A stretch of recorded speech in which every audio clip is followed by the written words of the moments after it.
From the pop-up menu, click on Checkout Listing to view all current outbound transactions. Here you can review existing checkout records.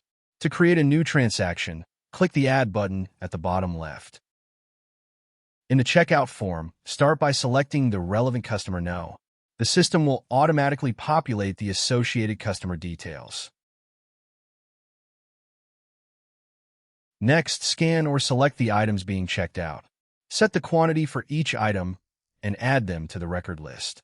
Item details and visual previews will display for quick verification. Add any relevant notes or delivery instructions into the Remark field before finalizing.